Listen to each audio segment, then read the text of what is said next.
welcome in my arms, they don't have to have a label to be embraced by me or to be taught by me.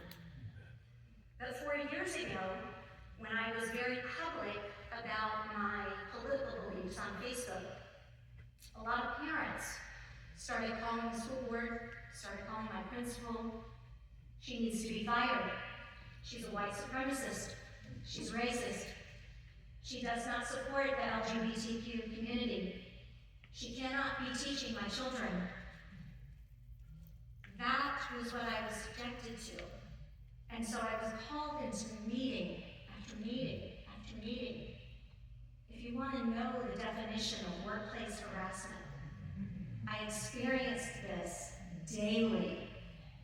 And finally, during one of those meetings, my husband, I had counseled with him beforehand, and he said, "This has to stop. We have to push back. We have to speak up and say, enough is enough." And so I finally, in a meeting with the principal and a vice principal and a meeting of the school board, member of the school board, I said, what have I done wrong? Well, you posted something on Facebook, that, and I'm like, do I have free speech in this country? Because the last time I checked, I do. And the last time I checked, I do not represent myself as a teacher, of your schools, or that I'm representing your beliefs. This is my personal Facebook page. I can do this. They eventually backed off, okay? But all the trainings continued. Trainings that by mandated policy I must attend. During COVID, over Zoom, I was forced to participate in a meeting that was a paid consultation by Glenn Singleton, author of Courageous Conversations About Race. Idolizes Ibram Kendi.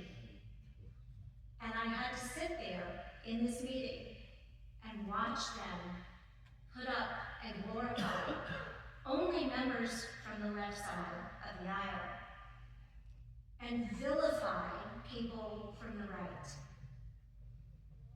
And I also listened to them tell me that if we wanted to know who we should model ourselves after in Abermarle County Public Schools, that we should look to Portland City Schools in Oregon as our shining beacon on the hill, that we should strive to be.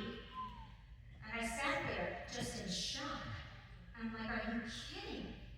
This is what I'm supposed to be using as my model for teaching?